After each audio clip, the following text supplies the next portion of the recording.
श्रीगुरुभ्यो नमः हरिः ओम्। श्रीगुरुभ्यो नमः हरिः ओम्।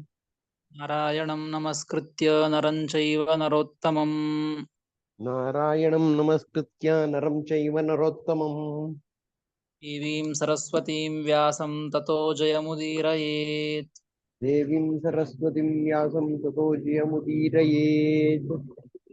अशेषवाग्जाड्यमलापहन्त्री अशेषवाग्जाड्यमलापहन्त्री नवं नवं स्पष्टसुवाक्प्रदायिनी नवं नवं स्पष्टसुवाक्प्रदायिनी ममेह जिह्वाग्रसुरङ्गनर्तकी ममेह जिह्वाग्रसुरङ्गनर्तकी भवप्रसन्ना वदने च मे श्रीः।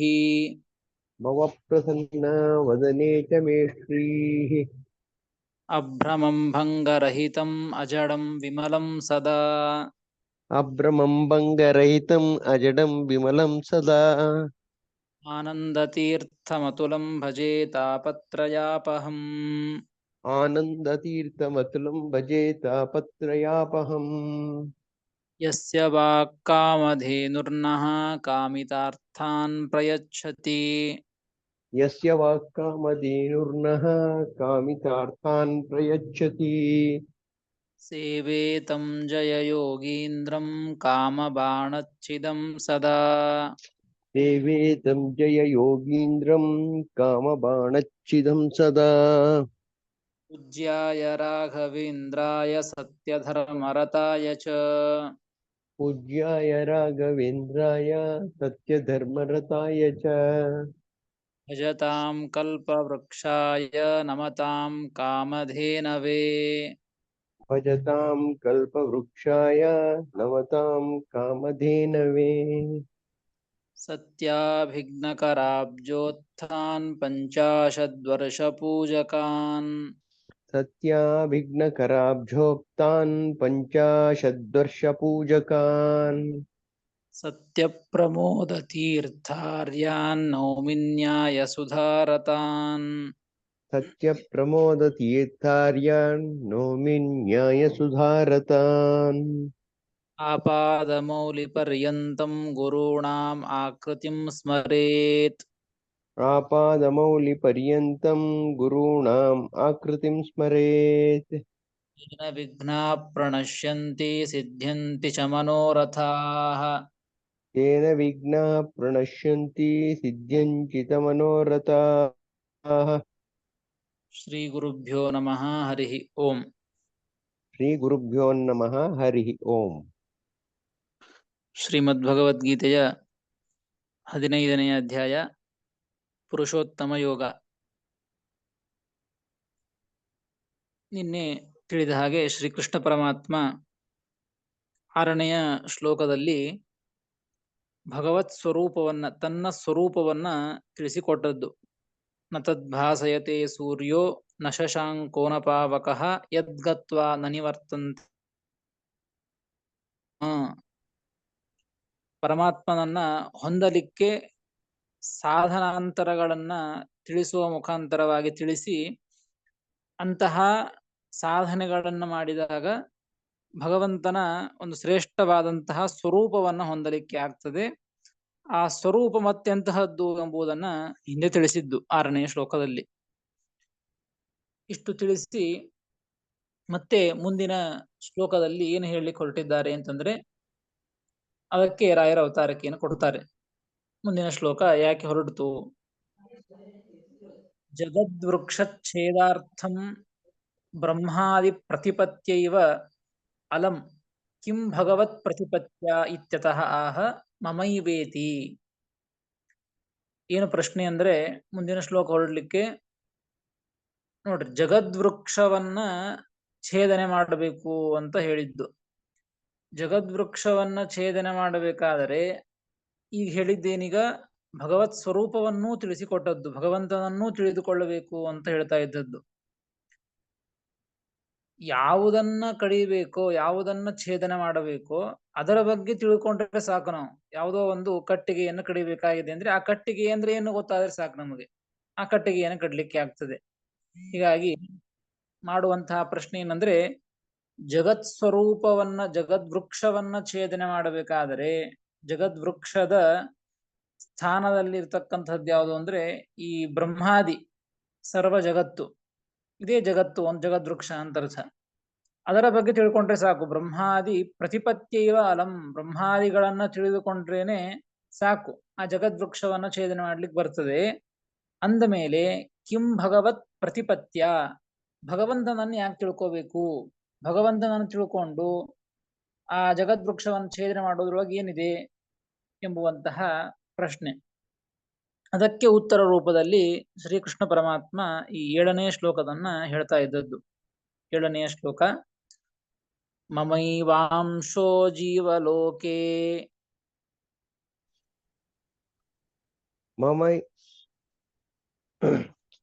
ಮಮೈವಾಂಶ ಜೀವಲೋಕೆ ಜೀವಭೂತಃ ಸನಾತನಃ.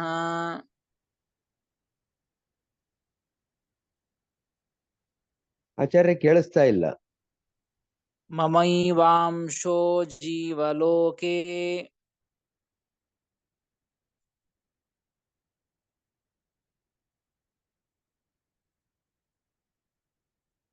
ಹರೇ ನಮಃ.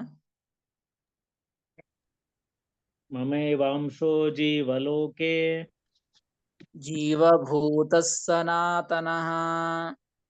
ಜೀವಭೂತಃ ಸನಾತನಃ. ಮನಃಷಷ್ಠಾನೀಂದ್ರಿಯಾಣಿ ಮನಃಷಷ್ಠಾನೀಂದ್ರಿಯಾಣಿ ಪ್ರಕೃತಿಸ್ಥಾನಿ ಕರ್ಷತಿ. ಪ್ರಕೃತಿಸ್ಥಾನಿ ಕರ್ಷತಿ. ಮಮೈವಾಂಶೋ ಜೀವಲೋಕೆ ಜೀವಭೂತಃ ಸನಾತನಃ ಮನಃಷಷ್ಠಾನೀಂದ್ರಿಯಾಣಿ ಪ್ರಕೃತಿಸ್ಥಾನಿ ಕರ್ಷತಿ ಎಂಬುದಾಗಿ 7ನೆಯ ಶ್ಲೋಕ. ಯಾಕೆ ಭಗವಂತನನ್ನ ತಿಳಿದುಕೊಳ್ಳಬೇಕು? ಜಗದ್ವೃಕ್ಷವನ್ನ ಛೇದನ ಮಾಡಲಿಕ್ಕೆ ಬ್ರಹ್ಮಾದಿ ದೇವತೆ ಬ್ರಹ್ಮಾದಿಗಳನ್ನ ತಿಳಿದುಕೊಂಡ್ರೆ ಸಾಕು, ಭಗವಂತನನ್ನು ಯಾಕೆ ತಿಳಿದುಕೊಳ್ಳಬೇಕು ಅಂತಂದ್ರೆ ಅದಕ್ಕೆ ಉತ್ತರವನ್ನು ಕೊಡ್ತಾ ಇದ್ದದ್ದು ಜೀವಲೋಕೆ. ಜೀವಲೋಕೆ ಎಂಬುದಕ್ಕೆ ಬ್ರಹ್ಮದೇವರನ್ನ ಹಿಡಿದುಕೊಂಡು ಎಲ್ಲ ತೃಣಜೀವದವರೆಗೆ ಜೀವಲೋಕೆ ಬ್ರಹ್ಮಾದಿ ಜೀವ ಶರೀರೇ ಅಂತ ಅರ್ಥ. ಜೀವರ ಲೋಕ ಅಂದ್ರೆ ಬ್ರಹ್ಮಾದಿ ಎಲ್ಲ ಜೀವರು, ಬ್ರಹ್ಮದೇವರನ್ನ ಆರಂಭ ಮಾಡಿಕೊಂಡು ತೃಣಜೀವದವರೆಗೆ ಎಲ್ಲ ಜೀವರ ಶರೀರ ಏನಿದೆ ಅದನ್ನು ತೆಗೆದುಕೊಳ್ಳಬೇಕು ಅಂತ ಅರ್ಥ ಜೀವಲೋಕೆ ಎಂಬುದಕ್ಕೆ. ಬ್ರಹ್ಮಾದಿ ಜೀವ ಶರೀರೇ, ಆ ಎಲ್ಲ ಬ್ರಹ್ಮಾದಿ ದೇವತೆಗಳನ್ನು ಬ್ರಹ್ಮದೇವರನ್ನು ಆರಂಭ ಮಾಡಿಕೊಂಡು ತೃಣಜೀವದ ಪರ್ಯಂತರವಾಗಿರುವಂತಹದ್ದೇನು ಅವರವರ ಶರೀರ ಇದೆಯೋ ಎಲ್ಲರ ಶರೀರದೊಳಗೂ ಕೂಡ ಸನಾತನಃ, ಸನಾತನಃ ಎಂಬುದಕ್ಕೆ ಅನಾದಿ ನಿತ್ಯ, ಅನಾದಿ ಕಾಲದಿಂದ ಅನಂತ ಕಾಲದವರೆಗೆ. ಇವತ್ತು ಪ್ರಾರಂಭವಾಯಿತು ಇನ್ನು ಸ್ವಲ್ಪ ದಿವಸಕ್ಕೆ ಮುಗೀತದೆ ಅಂತ ಅರ್ಥ ಅಲ್ಲ. ಅನಾದಿ ಕಾಲದಿಂದ ಅನಂತ ಕಾಲದವರೆಗೆ ಆ ಭಗವಂತ ತಾನು ಜೀವರೊಳಗೆ ಇದ್ದಾನೆ, ಜೀವರು ಕೂಡ ಅನಾದಿ ಕಾಲದಿಂದ ಅನಂತ ಕಾಲದವರೆಗೆ ಇದ್ದಾರೆ. ಇಲ್ಲಿ ಹೇಳ್ತಾ ಇದ್ದದ್ದು ಸನಾತನಃ ಅನಾದಿ ನಿತ್ಯ ಜೀವಭೂತಃ ಜೀವರೂಪಃ. ಆ ಜೀವರೇನಿದ್ದಾರೆ ನೋಡಿ, ಬ್ರಹ್ಮಾದಿ ಎಲ್ಲ ಶರೀರದೊಳಗೆ ಬ್ರಹ್ಮದೇವರೇ ಮೊದಲಾದ ಮಾಡಿಕೊಂಡು ಎಲ್ಲ ಜೀವರಾಶಿಗಳ ಶರೀರ ಏನಿದೆ ಆ ಶರೀರದೊಳಗೆ ಏನು ಜೀವರಿದ್ದಾರೆ, ಆ ಜೀವರು ಎಂಥವರು ಅಂತಂದ್ರೆ ಸನಾತನಃ ಅಂತ ಹೇಳಿದ್ದು. ಸನಾತನಃ ಜೀವಭೂತಃ, ಅನಾದಿ ನಿತ್ಯವಾದಂತಹ ಆ ಜೀವರೂಪ, ಆ ಜೀವ ಎಂಬುವಂಥದ್ದೇನಿದೆ ಆ ಎಲ್ಲ ಜೀವರು ಕೂಡ ಏನು ಅಂತಂದ್ರೆ ಮಮೈವ ಭಿನ್ನಾಂಶಃ. ನೋಡ್ರಿ ದೇವರು ಹೇಳಿದ್ದಿಲ್ಲಿ ಮಮೈವಾಂಶೋ ಜೀವಲೋಕೆ ಜೀವಭೂತ ಸನಾತನಃ ಅಂತಿದೆ. ಪದಚ್ಛೇದವನ್ನ ಇಲ್ಲಿ ಹೇಗೆ ಬಿಡಿಸ್ಕೊಳ್ಬೇಕಿದೆ, ಮಮೈವ ಮಮ ಏವ ಅಂಶಃ ಅಂತ ಪದಚ್ಛೇದವನ್ನ ಮಾಡಿಕೊಳ್ಳಬೇಕು. ಮಮ ಏವ ಅಂಶಃ ಜೀವಲೋಕೆ ಜೀವಭೂತಃ ಸನಾತನಃ ಮನಃಷಷ್ಠಾನೀಂದ್ರಿಯಾಣಿ. ಮನಃಷಷ್ಠಾನಿ ಅಲ್ಲಿ ಬಿಡಿಸ್ಕೊಂಡು ಇಂದ್ರಿಯಾಣಿ ಒಂದೇ ಶಬ್ದ ಇದೆ, ಅದು ಮನಃಷಷ್ಠಾನೀಂದ್ರಿಯಾಣಿ ಅಂತಿದೆ. ಮನಃಷಷ್ಠಾನಿ ಇಂದ್ರಿಯಾಣಿ ಪ್ರಕೃತಿಸ್ಥಾನಿ ಕರ್ಷತಿ ಎಂಬುದಾಗಿ ಪದಚ್ಛೇದ. ಹೀಗಾಗಿ ಮಮೈವ ಅಂಶಃ ಅಂತಿದೆ. ಮಮ ಏವ ಅಂಶಃ ಆ ದೇವರು ಹೇಳ್ತಾ ಇದ್ದದ್ದು. ಜೀವಲೋಕದೊಳಗೆ ಸನಾತನವಾದಂತಹ ಜೀವಭೂತ ಜೀವರೇನಿದ್ದಾರಲ್ಲ ಎಲ್ಲ ಜೀವರು ಕೂಡ ಇವರೇನು ಅಂತಂದ್ರೆ ಮಮ ಏವ ಅಂಶಃ. ಮಮ ಅಂದ್ರೆ ನನ್ನ ಅಂತ ಅರ್ಥ. ಏವಕಾರಕ್ಕೆ ಏವ ಎಂಬುದಕ್ಕೆ ನಂದೇ ಅಂತ ಅರ್ಥ. ಮಮೈವ ಅಂದ್ರೆ ನನ್ನ ಅಂಶ ಅಂತ ಇಷ್ಟ ಹೇಳ್ತಾ ಇಲ್ಲ ದೇವರು, ನಂದೇ ಅಂಶ ಅಂತ ಹೇಳ್ತಾ ಇದ್ದದ್ದು. ಮಮೈವ ಅಂಶಃ ಎಂಬುದಕ್ಕೆ ಕೇವಲ ಅಂಶ ಅಂತ ಇಟ್ಟುಕೊಳ್ಬಾರದು, ಇನ್ನೊಂದು ಶಬ್ದವನ್ನು ಸೇರಿಸಿಕೊಳ್ಬೇಕು ಅದರ ಜೊತೆಗೆ. ಭಿನ್ನಾಂಶ ಅಂತ ಅರ್ಥ. ದೇವರ ಒಂದು ಉದ್ದೇಶ ಅಂದ್ರೆ, ಹೇಳುವಂತಹ ಉದ್ದೇಶ ನಂದೇ ಅಂಶರು ಜೀವರು ಅಂತ ಹೇಳ್ತಾ ಇದ್ದದ್ದು.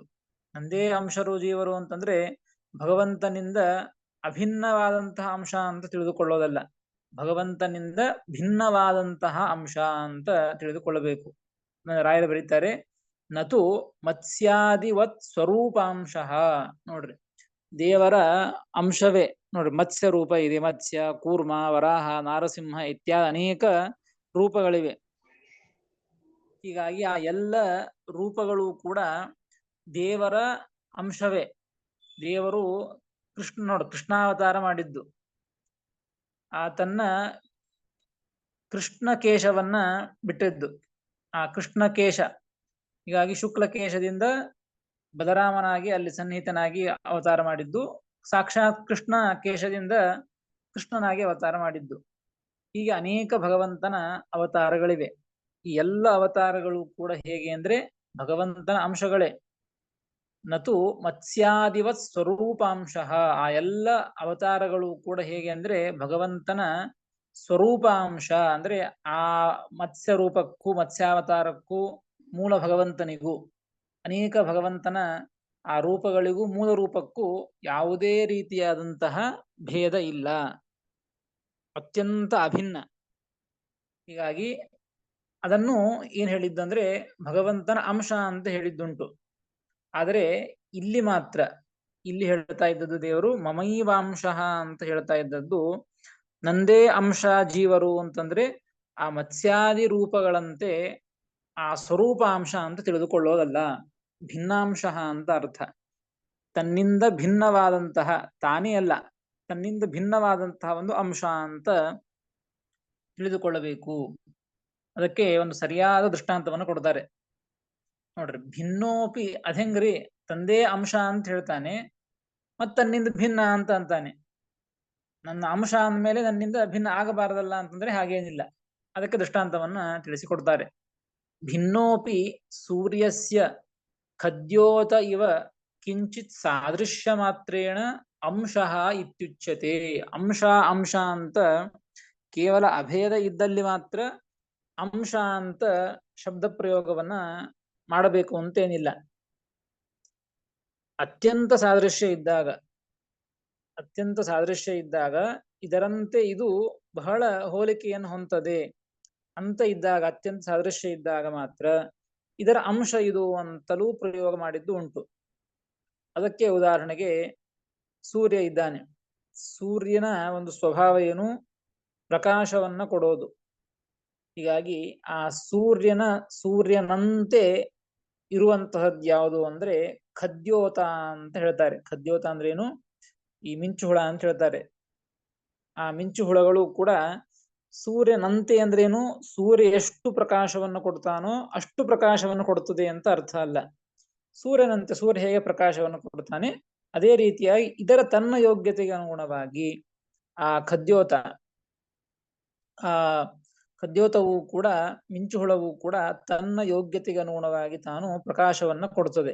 ಹೀಗಾಗಿ ಪ್ರಕಾಶವನ್ನ ಕೊಡುವಂತಹ ವಿಷಯದೊಳಗೆ ಸ್ವಲ್ಪ ಸಾದೃಶ್ಯ ಇದೆ ಸೂರ್ಯನಿಗೂ ಆ ಖದ್ಯೋತಕ್ಕೂ.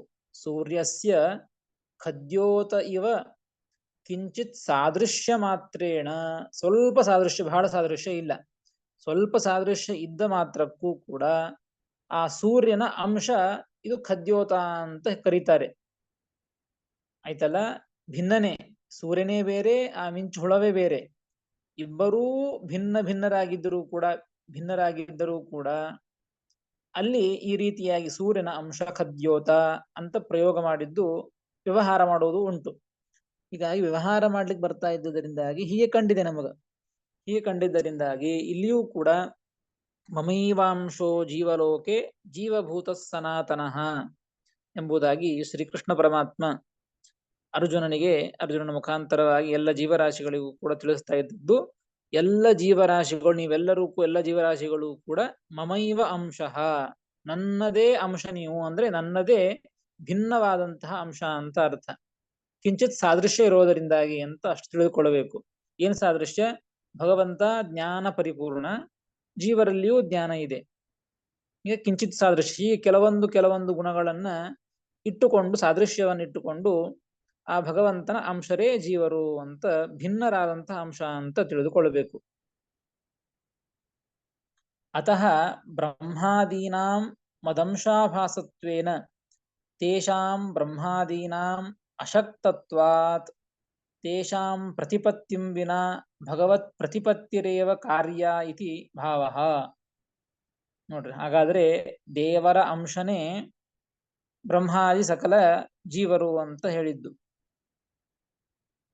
ಅಂಶ ಅಂದ್ರೇನು? ಸಂಪೂರ್ಣವಾಗಿ ಸ್ವರೂಪತಃ ಅಂಶ ಅಲ್ಲ, ಭಿನ್ನವಾದಂತಹ ಅಂಶ ಅಂದ್ರೇನು ಅದನ್ನು ರಾಯಬರಿದ್ದು. ಅತಃ ಬ್ರಹ್ಮಾದೀನಾಂ ಮದಂಶಾಭಾಸತ್ವೇನ, ನಿಜವಾಗಿಯೂ ನನ್ನ ಅಂಶ ಅಲ್ಲ ಅವರು, ಅಂಶದಂತೆ, ಅಂಶಾಭಾಸ ಅಂತ ಹೇಳ್ತಾರೆ, ಅಂಶದಂತೆ ತೋರುತ್ತದೆ. ಸಾದೃಶ್ಯ ಇರೋದರಿಂದಾಗಿ ನನ್ನ ಅಂಶ ಅಂತ ಹೇಳಿದ್ದರಿಂದಾಗಿ ಅಂಶಾಭಾಸರು ಇವರು, ನಿಜವಾಗಿಯೂ ಕೂಡ ಅಂಶರಲ್ಲ. ಬ್ರಹ್ಮಾದೀನಾಂ ಮದಂಶಾಭಾಸತ್ವೇನ, ನನ್ನ ಅಂಶಾಭಾಸರಾದ್ದರಿಂದ ಅದಕ್ಕೆ ತೇಷಾಂ ಬ್ರಹ್ಮಾದೀನಾಂ ಅಶಕ್ತತ್ವಾತ್, ಅಷ್ಟು ಸಾಮರ್ಥ್ಯ ಅವರಿಗಿಲ್ಲ. ಬ್ರಹ್ಮಾದಿ ಸಕಲ ಜೀವರಿಗೂ ಕೂಡ ನನ್ನಷ್ಟು ಸಾಮರ್ಥ್ಯ ಅವರಿಗೆ ಇಲ್ಲ. ಅಶಕ್ತರು, ನಾನು ಮಾಡುವಂತಹ ಕಾರ್ಯಗಳನ್ನ ಅವರು ಮಾಡ್ಲಿಕ್ಕಾಗೋದಿಲ್ಲ. ಹೀಗಾಗಿ ಆ ವಿಷಯದೊಳಗೆ ಅಶಕ್ತರಾದ್ದರಿಂದ ತೇಷಾಂ ಪ್ರತಿಪತ್ತಿಂ ವಿನಾ ಭಗವತ್ ಪ್ರತಿಪತ್ತಿರೇವ ಕಾರ್ಯ ಇತಿ ಭಾವಃ.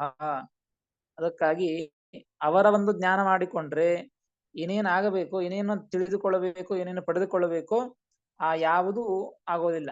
ನೋಡಿ, ಇದನ್ನು ಯಾವ ಒಂದು ವಿಚಾರವನ್ನು ಇಟ್ಟುಕೊಳ್ಳೋದು ಅಂದ್ರೆ, ಮೋಕ್ಷವನ್ನ ಹೊಂದಬೇಕು. ಮೋಕ್ಷವನ್ನ ಹೊಂದಬೇಕು ಅಂತಂದ್ರೆ ಈ ಮೋಕ್ಷವನ್ನ ಕೊಡುವ ಸಾಮರ್ಥ್ಯ, ಕೊಡುವ ಶಕ್ತಿ ಯಾರಿಗಿದೆ ಅಂತಂದ್ರೆ ನನಗೆ ಮಾತ್ರ ಇದೆ ಎಂದು ದೇವರು ಹೇಳ್ತಾ ಇದ್ದದ್ದು. ಈ ವಿಷಯದೊಳಗೆ ಬ್ರಹ್ಮಾದೀನಾಂ ಅಶಕ್ತತ್ವಾತ್, ಬ್ರಹ್ಮಾದಿ ದೇವತೆಗಳು ಈ ಮೋಕ್ಷವನ್ನ ಕೊಡುವುದರೊಳಗೆ, ಮೋಕ್ಷವನ್ನ ಕೊಡುವಂತಹ ವಿಷಯದೊಳಗೆ ಅಶಕ್ತರು ಅವರು. ಅದಕ್ಕಾಗಿ ತೇಷಾಂ ಪ್ರತಿಪತ್ತಿಂ ವಿನಾ ಭಗವತ್ ಪ್ರತಿಪತ್ತಿರೇವ ಕಾರ್ಯ, ಅಂತಹ ಒಂದು ಮೋಕ್ಷವನ್ನ ಪಡೆಯಬೇಕು ಅಂದರೆ ಆ ಶಕ್ತಿ ಇರೋದು ಯಾರಿಗೆ? ಬ್ರಹ್ಮಾದಿ ಜೀವರಿಗಲ್ಲ, ದೇವರಿಗೆ. ಅಂದ ಮೇಲೆ ಆ ಕೇವಲ ಬ್ರಹ್ಮಾದಿ ಜೀವರಾಶಿಗಳ ಪ್ರತಿಪತ್ತಿ, ಅವರ ಜ್ಞಾನವನ್ನ ಪಡೆದುಕೊಂಡರೆ ಏನನ್ನು ಹೊಂದಬೇಕಾಗಿದೆ ಅದನ್ನು ಹೊಂದಲಿಕ್ಕೆ ಆಗೋದಿಲ್ಲ. ಅದಕ್ಕಾಗಿ ಭಗವತ್ ಪ್ರತಿಪತ್ತಿರೇವ ಕಾರ್ಯ ಇತಿ ಭಾವಃ. ಅದಕ್ಕಾಗಿ ಭಗವಂತನ ಸ್ವರೂಪವನ್ನು ತಿಳಿದುಕೊಳ್ಳಲೇಬೇಕು. ಅದಕ್ಕಾಗಿ ಭಗವಂತನ ಸ್ವರೂಪವನ್ನ ಹಿಂದೆ ಹೇಳಿದ್ದು. ಯಾಕೆ ಅಂತ ಈ ಶ್ಲೋಕ ಹೊರಡ್ಲಿಕ್ಕೆ ಅವತಾರಿಕೆ ಏನು ಕೊಟ್ಟದ್ದೇ ಅದು. ಜಗದ್ವೃಕ್ಷವನ್ನ ಛೇದನ ಮಾಡಲಿಕ್ಕೆ ಬ್ರಹ್ಮಾದಿಗಳ ಒಂದು ಪ್ರತಿಪತ್ತಿ ಇದ್ದರೆ ಸಾಕು, ಭಗವಂತನ ಪ್ರತಿಪತ್ತಿ ಜ್ಞಾನ ಯಾಕೆ ಬೇಕು ಅಂತ ಕೇಳಿದ್ದು. ಅದಕ್ಕೆ ಉತ್ತರವನ್ನು ಕೊಟ್ಟದ್ದು. ಆ ಜಗದ್ವೃಕ್ಷವನ್ನ ಕಡೆದು ಮೋಕ್ಷವನ್ನ ಹೊಂದಬೇಕಾದರೆ ಆ ಶಕ್ತಿ, ಆ ಮೋಕ್ಷವನ್ನ ಕೊಡುವಂತಹ ಸಾಮರ್ಥ್ಯ ಬ್ರಹ್ಮಾದಿ ಜೀವರಿಗಿಲ್ಲ, ಅದು ನನಗಿದೆ. ಅದಕ್ಕಾಗಿ ನನ್ನ ಸ್ವರೂಪವನ್ನು ಕೂಡ ತಿಳಿದುಕೊಳ್ಳಲೇಬೇಕು. ಅದಕ್ಕೆ ಹೇಳಿದ್ದು ಭಗವತ್ ಪ್ರತಿಪತ್ತಿರೇವ ಕಾರ್ಯ ಇತಿ ಭಾವಃ. ಅದಕ್ಕಾಗಿ ಭಗವಂತನ ಪ್ರತಿಪತ್ತಿ ಅತ್ಯಂತ ಅವಶ್ಯಕವಾದದ್ದು ಎಂಬುದನ್ನ ತಿಳಿಸಿಕೊಡ್ತಾರೆ. ಈ ಅರ್ಥದೊಳಗೆ ಆ ಭಗವಂತ ಶ್ರೀಕೃಷ್ಣ ಪರಮಾತ್ಮ ಈ ಶ್ಲೋಕದಲ್ಲಿ ಈ ವಿಚಾರಗಳಿಲ್ಲ. ಇಲ್ಲಿ ಭಗವಂತನನ್ನ ಯಾಕೆ ತಿಳಿದುಕೊಳ್ಳಬೇಕು ಅಂತ ಇಷ್ಟು ಹೇಳ್ಬಿಟ್ಟ ಕೃಷ್ಣ ಪರಮಾತ್ಮ. ಇಲ್ಲಿ ಮಮೈವಾಂಶಃ, ನನ್ನದೇ ಆದಂತಹ ಅಂಶ, ಭಿನ್ನಾಂಶರು. ಭಿನ್ನಾಂಶರು ಅಂದ್ರೆ ಅರ್ಥ ಏನು? ನನ್ನ ಶಕ್ತಿ ಇದ್ದಷ್ಟು, ನನಗೆ ಶಕ್ತಿ ಇದ್ದಷ್ಟು ಅವರಿಗೆ ಶಕ್ತಿ ಇಲ್ಲ ಅಂತ ಈ ಸಾಕ್ಷಾತ್ತಾಗಿ ಆ ಶಬ್ದಗಳಿಂದ ತಿಳಿಸಿಕೊಡ್ಲಿಲ್ಲ. ಈ ರೀತಿಯಾಗಿ ಹೇಳೋದರಿಂದ, ನನ್ನದೇ ಅಂಶ ಅಂತ ಹೇಳೋದರಿಂದ ನನ್ನ ಕಿಂಚಿತ್ ಸಾದೃಶ್ಯ ಬ್ರಹ್ಮಾದಿಗಳಿಗೆ ಇದೆ, ಸ್ವಲ್ಪ ಸಾದೃಶ್ಯ ಬ್ರಹ್ಮಾದಿಗಳಿಗಿದೆ. ಸ್ವಲ್ಪ ಸಾದೃಶ್ಯ ಇದೆ ಅಂದ ಮೇಲೆ ನನ್ನಷ್ಟು ಶಕ್ತಿ ಅವರಿಗಿಲ್ಲ ಅಂತ ಅರ್ಥ. ಇದೆಲ್ಲವೂ ಕೂಡ ಅರ್ಥಾತ್ ತೋರುವಂತಹ ಅರ್ಥ ಇದು. ಸಾಕ್ಷಾತ್ತಾಗಿ ಶಬ್ದಗಳಿಂದ ಇಲ್ಲಿ ಆ ಅರ್ಥಗಳನ್ನ ವಿಚಾರಗಳನ್ನ ತಿಳಿಸಿಲ್ಲ. ಮಮೈವ ಅಂಶಃ ಅಂತ ಹೇಳೋದ್ರಿಂದಲೇನೆ ಆ ಬ್ರಹ್ಮಾದಿಗಳಿಗೆ ಇರುವಂತಹ ಶಕ್ತಿ ಎಷ್ಟು ಇದೆ ಅಂದ್ರೆ ಅಲ್ಪವಾದಂತಹ ಶಕ್ತಿ, ನನಗಿಂತಲೂ ಕೂಡ ಬಹಳ ಅಲ್ಪ. ಹೀಗಾಗಿ ಆ ಮೋಕ್ಷವನ್ನ ಕೊಡಬೇಕಾದರೆ ನಾನೇ ಅದಕ್ಕೆ ಸಮರ್ಥ. ಹೀಗಾಗಿ ನನ್ನ ಪ್ರತಿಪತ್ತಿ ಇದು ಅತ್ಯಂತ ಅವಶ್ಯಕ ಎಂಬುದನ್ನ ಹೇಳ್ತಾ ಇದ್ದದ್ದು. ಇನ್ನು ಜೀವಾನಾಂ ಅಂಶಾಭಾಸತ್ವೇ ಕ್ವಚಿದಪಿ ಕಾರ್ಯೇ ಶಕ್ತಿ ನ ಸ್ಯಾದಿತ್ಯತಃ ಅಸ್ತಿ ಇತ್ಯಾಹ. ನೋಡ್ರಿ, ಈಗೇನು ಹೇಳಿದ್ದು ಅಂದ್ರೆ, ಹಾಗಾದರೆ ನನ್ನ ಅಂಶ ಅಂತ ಹೇಳಿದ್ದಕ್ಕೆ ಜೀವರಿಗೆ ಯಾವ ಶಕ್ತಿಯೂ ಇಲ್ಲ, ಅಶಕ್ತತ್ವಾತ್ ಅಂತ ರಾಯರು ಬರೆದದ್ದು. ಬ್ರಹ್ಮಾದೀನಾಂ ಅಶಕ್ತತ್ವಾತ್, ಬ್ರಹ್ಮಾದಿಗಳು ಎಲ್ಲ ಜೀವರಾಶಿಗಳು ಅಶಕ್ತರಾದ್ದರಿಂದ ಅವರ ಪ್ರತಿಪತ್ತಿ, ಅವರ ಜ್ಞಾನ ಪಡೆದುಕೊಂಡ್ರೆ ಏನಾಗೋದಿಲ್ಲ, ಅದಕ್ಕಾಗಿ ನನ್ನ ಜ್ಞಾನವನ್ನು ಪಡೆದುಕೊಳ್ಳಲೇಬೇಕು ಅಂತ ಹೇಳಿದ್ದು. ಅಶಕ್ತತ್ವಾದ ಅಂತ ಹೇಳ್ಬಿಟ್ರೆ ಹಾಗಾದ್ರೆ ಇದರ ಮೇಲೆ ಪ್ರಶ್ನೆ, ಹಾಗಾದ್ರೆ ಬ್ರಹ್ಮಾದಿ ಜೀವರು ಅಶಕ್ತರು ಅಂತ ಹೇಳ್ಬಿಟ್ರೆ ಹಾಗಾದ್ರೆ ಈ ಜೀವರುಗಳಿಂದ, ಈ ಬ್ರಹ್ಮಾದಿ ಎಲ್ಲ ಜೀವರುಗಳಿಂದ ಯಾವ ಕಾರ್ಯವೂ ನಡೆಯೋದಿಲ್ವಾ? ನೋಡಿ, ಜೀವಾನಾಂ ಅಂಶಾಭಾಸತ್ವೇ, ಜೀವರು ಎಲ್ಲ ಜೀವರು ಕೂಡ ಭಗವಂತನ ಅಂಶಾಭಾಸರು ಅಂತ ಅನ್ನೋದಾದರೆ ಕ್ವಚಿದಪಿ ಕಾರ್ಯೇ ಶಕ್ತಿ ನ ಸ್ಯಾತ್, ಹಾಗಾದ್ರೆ ಯಾವ ಒಂದು ಕಾರ್ಯದೊಳಗೂ ಕೂಡ ಅವರ ಶಕ್ತಿ ಇಲ್ವಾ? ಅಂದ್ರೆ ಅವರ ಶಕ್ತಿಯಿಂದ ಯಾವ ಕಾರ್ಯವೂ ನಡೆಯೋದಿಲ್ವಾ ಅಂತ ಪ್ರಶ್ನೆ ಬರುತ್ತದೆ. ಯಾಕೆ ಯಾವ ಶಕ್ತಿ, ಯಾವ ಜೀವರಾಶಿಗಳಿಗೂ ಕೂಡ ಶಕ್ತಿ ಇಲ್ಲ, ಅಶಕ್ತರು ಅಂತ ಹೇಳಿದ ಮೇಲೆ ಹಾಗಾದ್ರೆ ಇವರ ಒಂದು ಶಕ್ತಿಯಿಂದ ಯಾವ ಕಾರ್ಯವೂ ನಡೆಯೋದಿಲ್ವಾ ಅಂತ ಪ್ರಶ್ನೆ ಬರ್ತದೆ. ಹಾಗೆ ಪ್ರಶ್ನೆಯನ್ನು ಮಾಡಿಕೊಂಡು ಉತ್ತರವನ್ನು ಕೊಡ್ತಾ ಇದ್ದದ್ದು ಅಸ್ತಿ ಇತ್ಯಾಹ ಮನ ಇತಿ. ಹಾಗೇನಿಲ್ಲ, ದೇವರು ಹೇಳ್ತಾ ಇದ್ದದ್ದು, ಕೃಷ್ಣ ಪರಮಾತ್ಮ ಹೇಳ್ತಾ ಇದ್ದದ್ದು, ಈ ಕೇಳುವಂತೆ ಜೀವರಾಶಿಗಳು, ಬ್ರಹ್ಮಾದಿ ಜೀವರಾಶಿಗಳು ಅಶಕ್ತ ಅಂದ ಮಾತ್ರಕ್ಕೆ ಯಾವುದನ್ನೂ ಮಾಡ್ಲಿಕ್ಕೆ ಬರೋದಿಲ್ಲ ಅಂತ ಅಲ್ಲ. ಕೆಲವೊಂದು ವಿಷಯದೊಳಗೆ ಶಕ್ತಿ ಇದೆ ಅಂತ ದೇವರು ಹೇಳ್ತಾನೆ.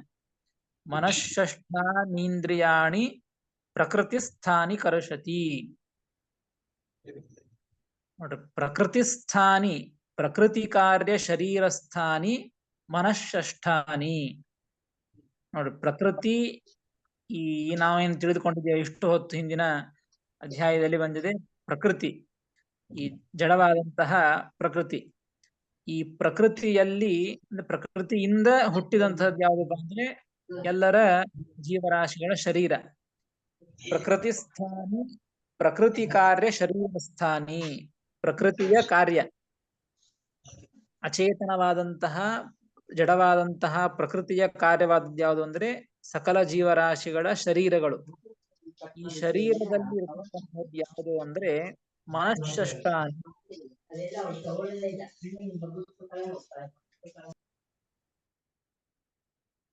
ಪ್ರಕೃತಿ ಸ್ಥಾನಿ ಮನಃಷ್ಠಾನಿ, ಪ್ರಕೃತಿಯಿಂದ ಹುಟ್ಟಿದಂತಹ ಶರೀರದಲ್ಲಿ ಇರ್ತಕ್ಕಂತಹಗಳು ಯಾವುದು ಅಂದ್ರೆ ಮನಃಷ್ಠಾನಿ. ಮನಸ್ಸೇ ಮೊದಲಾದಂತಹ 6 ಇಂದ್ರಿಯಗಳು. ಮನಃಷ್ಠಾನಿ ಇಂದ್ರಿಯಾಣಿ, ಮನಸ್ಸೇ ಮೊದಲಾದಂತಹ 6 ಇಂದ್ರಿಯಗಳು. ಶ್ರೋತ್ರೇಂದ್ರಿಯ, ಚಕ್ಷುರಿಂದ್ರಿಯ, ಘ್ರಾಣೇಂದ್ರಿಯ, ರಸನೇಂದ್ರಿಯ, ತ್ವಗೀಂದ್ರಿಯ, 5 ಜ್ಞಾನೇಂದ್ರಿಯಗಳು, ಮನಸ್ಸು 1. ಹೀಗೆ ಮನಃಷ್ಠಾನಿ, ಶ್ರೋತ್ರಾದಿ ಪಂಚ ಇಂದ್ರಿಯಾಣಿ, ಮನಸ್ಸು, ಶ್ರೋತ್ರಾದಿ 5 ಇಂದ್ರಿಯಗಳು ಮತ್ತು ಮನಸ್ಸು, ಈ 6ಗಳು ಒಟ್ಟು. ಈ 6ಗಳು ಎಲ್ಲಿವೆ ಅಂದ್ರೆ ಪ್ರಕೃತಿಯ ಕಾರ್ಯವಾದಂತಹ ಜೀವರಾಶಿಗಳ ಶರೀರಗಳಲ್ಲಿ ಇವೆ. ಎಲ್ಲರ ಶರೀರದಲ್ಲಿ ಶ್ರೋತ್ರೇಂದ್ರಿಯ, ಚಕ್ಷುರಿಂದ್ರಿಯ, ಮನಸ್ಸು, ಘ್ರಾಣೇಂದ್ರಿಯ, ರಸನೇಂದ್ರಿಯ, ತ್ವಗೀಂದ್ರಿಯ ಎಲ್ಲವೂ ಕೂಡ ಇವೆ. ಹೌದಾ? ಹಾಗಾದರೆ ಈ ಇರುವಂತಹ 6 ಇಂದ್ರಿಯಗಳೇನಿವೆ ಅಲ್ಲ, ಈ 6 ಇಂದ್ರಿಯಗಳನ್ನು ಮಾತ್ರ ಮಮಾಂಶಃ ಜೀವಭೂತಃ ವಿಷಯಾನ್ ಪ್ರತಿ ಕರ್ಷತಿ ಪ್ರವರ್ತಯತಿ ಸ್ಥಿತಿದಶಾಯಾಮ್. ಜೀವರಿಗೆ ಯಾವುದರಲ್ಲಿ ಯಾವ ಕೆಲಸ ಮಾಡೋದ್ರೊಳಗೂ ಶಕ್ತಿ ಇಲ್ವಾ ಅಂತ ಕೇಳಿದ್ದು. ಅದಕ್ಕೆ ದೇವರು ಉತ್ತರ ಕೊಡ್ತಾ ಇದ್ದದ್ದು, ಯಾವುದ್ರೊಳಗೂ ಶಕ್ತಿ ಇಲ್ಲ ಅಂತ ಹೇಳೋದಿಲ್ಲ. ಏನಪ್ಪಾ ಅಂತಂದ್ರೆ ಈ ದೇಹದೊಳಗಿರುವಂತಹ ಇಂದ್ರಿಯಗಳೇನಿವೆ, 6 ಇಂದ್ರಿಯಗಳು, ಜ್ಞಾನೇಂದ್ರಿಯಗಳು, ಈ 6 ಇಂದ್ರಿಯಗಳಿಂದ ಏನ್ ಮಾಡ್ಲಿಕ್ಕೆ ಆಗ್ತದೆ ಅಂದ್ರೆ ಜೀವ ಒಂದು ಕೆಲಸವನ್ನ ಮಾಡ್ಲಿಕ್ಕೆ ಬರ್ತದೆ. ನನ್ನ ಅಂಶನಾದಂತಹ ಎಲ್ಲ ಜೀವರು ಕೂಡ ಏನ್ ಕೆಲಸ ಮಾಡ್ಲಿಕ್ಕೆ ಬರ್ತದೆ ಅಂದ್ರೆ ವಿಷಯಾನ್ ಪ್ರತಿ ಕರ್ಷತಿ ಪ್ರವರ್ತಯತಿ, ವಿಷಯಗಳನ್ನು ಕುರಿತು ಪ್ರವರ್ತನೆಯನ್ನು ಮಾಡ್ತಾರೆ. ಅಂದ್ರೆ ಎಲ್ಲ ಜೀವರಾಶಿಗಳ ದೇಹದಲ್ಲಿ ಒಂದು ಕಣ್ಣು ಇದೆ ಅಂತ ತಿಳಿದುಕೊಳ್ಳಿ, ಚಕ್ಷುರಿಂದ್ರಿಯ ಇದೆ. ಈ ಚಕ್ಷುರಿಂದ್ರಿಯದಿಂದ ಏನ್ ಮಾಡ್ತಾನೆ ಆ ಜೀವರು ಅಂತಂದ್ರೆ ಆ ಒಂದು ಪದಾರ್ಥ, ನೋಡುವಂತಹ ಪದಾರ್ಥವನ್ನ ನೋಡುವಂತೆ ಮಾಡ್ತಾನೆ, ಕೇಳುವಂತಹ ವಸ್ತುವನ್ನ ಕೇಳುವಂತೆ ಮಾಡ್ತಾನೆ. ಹೀಗೆ ವಿಷಯ ಪದಾರ್ಥಗಳನ್ನ ಕುರಿತು ಹೋಗುವಂತೆ, ಪ್ರವರ್ತನೆಯಾಗುವಂತೆ, ಪ್ರವೃತ್ತಿಯಾಗುವಂತೆ ಆ ಜೀವ ಮಾಡ್ತಾನೆ, ಎಲ್ಲ ಜೀವರಾಶಿಗಳು ಕೂಡ ಮಾಡ್ತಾರೆ. ಇದು ಒಂದು ಕಾರ್ಯದೊಳಗೆ ಶಕ್ತಿ ಇದೆ. ಸ್ಥಿತಿ ದಶಾಯಾಮ್, ಇದು ಜೀವರಾಶಿಗಳು ದೇಹದೊಳಗೆ ಇದ್ದಾಗ ಮಾಡುವಂತಹ ಒಂದು ಕೆಲಸ. ಅಂದ್ರೆ ಎಲ್ಲ ಇಂದ್ರಿಯಗಳು ಆ ವಿಷಯ ಪದಾರ್ಥಗಳನ್ನು ಕುರಿತು ಹೋಗುವಂತೆ ಮಾಡ್ತವೆ ಜೀವ. ಇದು ಒಂದು ಕಾರ್ಯದೊಳಗೆ ಶಕ್ತಿ ಇದೆ. ಮತ್ತೊಂದು ಅಂದ್ರೆ ದೇಹಾವಾಪ್ತಿ ವೇಲಾಯಾಂತು ಮೂಲ ಕಾರಣ. ನೋಡಿ, ಇದು ಹುಟ್ಟಿಯಾದ ಮೇಲೆ ಮಾಡುವಂತಹ ಒಂದು ಕೆಲಸ. ಈ ವಿಷಯದೊಳಗೆ ಶಕ್ತಿ ಇದೆ ಅಂತ ದೇವರು ಹೇಳಿದ್ದು. ಇಷ್ಟು ಮುಗೀತು. ಇಲ್ಲಿ ಹೇಳಿದ್ದು ನೋಡಿ, ಮನಃಷ್ಠಾನಿ ಇಂದ್ರಿಯಾಣಿ ಪ್ರಕೃತಿಸ್ಥಾನಿ ಕರ್ಷತಿ. ಪ್ರಕೃತಿಯಿಂದ ಹುಟ್ಟಿದಂತಹ ದೇಹದೊಳಗಿರುವಂತಹ ಈ 6 ಇಂದ್ರಿಯಗಳು ಕೂಡ ವಿಷಯ ಪದಾರ್ಥಗಳನ್ನು ಕುರಿತು ಹೋಗುವಂತೆ ಮಾಡುತ್ತದೆ ಜೀವ. ಕರ್ಷತಿ, ಆ ಪ್ರವರ್ತನೆ ಮಾಡುತ್ತದೆ, ಒಂದು ಕಾರ್ಯವನ್ನ ಮಾಡುತ್ತದೆ ಅಂತ ಹೇಳಿದ್ದು. ಇದು ಯಾವಾಗ ಅಂದ್ರೆ 3 ತೆಗೆದುಕೊಳ್ಳಬೇಕು ಅಂತ ರಾಯರು ಹೇಳ್ತಾರೆ. ಸ್ಥಿತಿ ದಶಾಯಾಮ್, ಜೀವ ತಾನು ಹುಟ್ಟಿ ಆದ ಮೇಲೆ ಇರುವಂತಹ ಪ್ರಸಂಗದೊಳಗೆ, ಎಷ್ಟು ವರ್ಷ ಇರ್ತಾನೋ ಅಷ್ಟು ವರ್ಷ ಇರುವಂತಹ ಪ್ರಸಂಗದೊಳಗೆ ಮಾಡುವಂತಹ ಕೆಲಸ ಅಂದ್ರೆ ವಿಷಯ ಪದಾರ್ಥಗಳನ್ನು ಕುರಿತು ಇಂದ್ರಿಯಗಳು ಹೋಗಿ ಆ ಕೆಲಸವನ್ನ ಮಾಡುವಂತೆ ಪ್ರವರ್ತನೆ ಮಾಡುವವನು ಜೀವ. ಇದು ಒಂದು ಕೆಲಸ. ಇನ್ನು ದೇಹಾವಾಪ್ತಿ ವೇಲಾಯಾಂತು ಮೂಲ ಕಾರಣ. ದೇಹ ಹುಟ್ಟುತ್ತಿರ್ತದೆ, ಇನ್ನೂ ಹುಟ್ಟಿಲ್ಲ, ಹುಟ್ಟುವಂತಹ ಪ್ರಸಂಗದೊಳಗೂ ಕೂಡ ಜೀವ ಏನು ಕೆಲಸವನ್ನ ಮಾಡ್ತಾನೆ ಅಂತಂದ್ರೆ ಮೂಲ ಕಾರಣ, ಮೂಲವಾದಂತಹ ಪ್ರಕೃತಿ ಏನಿದೆ ಆ ಪ್ರಕೃತಿಯಿಂದ ಆ ಇಂದ್ರಿಯಗಳನ್ನ ಎಳೆದುಕೊಂಡು ಬರ್ತಾನೆ, ಇಂದ್ರಿಯಗಳನ್ನ ಪ್ರೇರಣೆ ಮಾಡ್ತಾನೆ ಅಂತ ಅರ್ಥ. ಆ ವಿಷಯ ಪದಾರ್ಥಗಳನ್ನು ಕುರಿತು ಮುಂದೆ ವಿಷಯ ಪದಾರ್ಥಗಳನ್ನ ಭೋಗ ಮಾಡುವಂತೆ, ಅದನ್ನ ಸ್ವೀಕಾರ ಮಾಡುವಂತೆ ಆ ಕೆಲಸವನ್ನ ಹುಟ್ಟುವಂತಹ ದೇಹಾವಾಪ್ತಿ ವೇಲಾ ಒಳಗೆ, ದೇಹಾವಾಪ್ತಿಯನ್ನಂದ್ರೆ ದೇಹವನ್ನ ಹೊಂದುವಂತಹ ಪ್ರಸಂಗದೊಳಗೆ ಮೂಲ ಕಾರಣವಾದಂತಹ ಪ್ರಕೃತಿಯಿಂದ ಆ ಇಂದ್ರಿಯಗಳನ್ನ, ಆ 6 ಇಂದ್ರಿಯಗಳನ್ನ ಎಳೆದುಕೊಂಡು ಬರ್ತಾನೆ. ಅದೇ ರೀತಿಯಾಗಿ ಉತ್ಕ್ರಾಂತೌತು ಶರೀರಾತ್ ಕರ್ಷತಿ. ನೋಡ್ರಿ, ಹುಟ್ಟುವಾಗ ಒಂದು ಕೆಲಸ ಮಾಡ್ತಾನೆ, ಹುಟ್ಟಿ ಆದ ಮೇಲೆ ಇರುವಾಗ ಒಂದು ಕೆಲಸ ಮಾಡಿದ್ದು ಆ ವಿಷಯ ಪದಾರ್ಥಗಳ ಕಡೆಗೆ ಹೋಗುವಂತೆ. ಇನ್ನು ಹೋಗುವಾಗ ಜೀವ ತಾನು ಈ ದೇಹವನ್ನ ಬಿಟ್ಟು ಹೋಗುವಾಗ ಆಗಲೂ ಒಂದು ಕಾರ್ಯವನ್ನ ಮಾಡ್ತಾನೆ. ಅಲ್ಲಿ ಒಂದು ಶಕ್ತಿ ಇದೆ ಆ ಜೀವನಿಗೆ. ಉತ್ಕ್ರಾಂತೌತು ಶರೀರಾತ್ ಕರ್ಷತಿ. ಉತ್ಕ್ರಾಂತಿ ಅಂದ್ರೆ ದೇಹವನ್ನ ಬಿಟ್ಟು ಹೋಗೋದು. ಇಂತಹ ಪ್ರಸಂಗದೊಳಗೆ ಆ ಜೀವ ಮಾಡುವಂತಹ ಕಾರ್ಯ, ಅವನ ಶಕ್ತಿ ಏನು ಅಂತಂದ್ರೆ ಶರೀರಾತ್ ಕರ್ಷತಿ. ಆ ಇಂದ್ರಿಯಗಳನ್ನ, ಮನಃಷ್ಠಾನಿ ಇಂದ್ರಿಯಾಣಿ ಅಂತ ಏನ್ ಹೇಳಿದ್ರಲ್ಲ, ಆ 6 ಇಂದ್ರಿಯಗಳನ್ನ ಶರೀರದೊಳಗಿದ್ದವು ಆ ಇಂದ್ರಿಯಗಳು, ಮತ್ತೆ ಆ ಶರೀರದಿಂದ ಅದನ್ನ ತೆಗೆದುಕೊಂಡು ಹೋಗ್ತಾನೆ ಅಂತ ಅರ್ಥ. ಆ ಶರೀರದಿಂದ ಆ ಎಲ್ಲ ಇಂದ್ರಿಯಗಳನ್ನು ಕೂಡ ಸೂಕ್ಷ್ಮ ರೂಪದಿಂದ ಅದನ್ನ ತೆಗೆದುಕೊಂಡು ಹೋಗ್ತಾನೆ.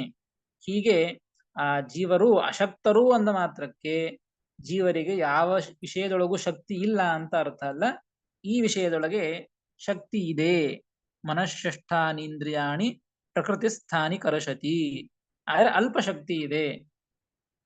ಹೀಗಾಗಿ ಅದನ್ನ ತಿಳಿದುಕೊಂಡರೆ ಈ ಮುಖ್ಯವಾದಂತಹದ್ದನ್ನು ಹೊಂದಲಿಕ್ಕೆ ಆಗೋದಿಲ್ಲ. ಅದಕ್ಕಾಗಿ ನನ್ನ ಪ್ರತಿಪತ್ತಿಯು ಅವಶ್ಯಕ ಎಂಬುದನ್ನ ಶ್ರೀಕೃಷ್ಣ ಪರಮಾತ್ಮ ಈ ಶ್ಲೋಕದಿಂದ ತಿಳಿಸಿಕೊಟ್ಟದ್ದು. ಮುಂದಿನ ಶ್ಲೋಕಗಳಲ್ಲಿ ನೋಡಿ, ಇಲ್ಲಿ ಹೇಳಿ ಆದ ಮೇಲೆ ನೋಡಿ, ಭಗವಂತ ಒಂದು ಶಕ್ತಿ, ಜೀವರ ಶಕ್ತಿ ಅಲ್ಪ ಇದೆ ಅಂದ ಮಾತ್ರಕ್ಕೆ ಇದು ಅವರ ಸ್ವಾಭಾವಿಕವಾದಂತಹ ಶಕ್ತಿ, ಸ್ವತಂತ್ರವಾದಂತಹ ಶಕ್ತಿ ಅಂತ ಅನಿಸ್ಬಿಡುತ್ತದೆ ನಮಗೆ. ಹಾಗಾದ್ರೆ ಜೀವರು ವಿಷಯ ಪದಾರ್ಥಗಳನ್ನ ಕುರಿತು ಸ್ವೀಕಾರ ಮಾಡುವಾಗ, ವಿಷಯಗಳನ್ನು ಸ್ವೀಕಾರ ಮಾಡುವಾಗ ಇಂದ್ರಿಯಗಳಿಂದ ತಮ್ಮ ಶಕ್ತಿಯಿಂದ ತಾವು ಮಾಡ್ತಾರೆ ಅಂತ ತಿಳಿದುಕೊಳ್ಬೇಕಾಗ್ತದೆ. ಹಾಗೆ ಸರ್ವಥಾ ಅಲ್ಲ, ಅಲ್ಲಿಯೂ ಕೂಡ ಭಗವಂತ ಬೇಕು ಎಂಬುದನ್ನ ಮತ್ತೆ ಮುಂದಿನ ಶ್ಲೋಕಗಳಲ್ಲಿ ಅದನ್ನು ತಿಳಿಸಿಕೊಡ್ತಾರೆ. ಅದನ್ನು ಮತ್ತೆ ಮುಂದೆ ತಿಳಿಯೋಣ ಅಂತ ಹೇಳ್ತೀನಿ. ಶ್ರೀಕೃಷ್ಣ ಅರ್ಪಣಮಸ್ತು. ಹರಯೇ ನಮಃ.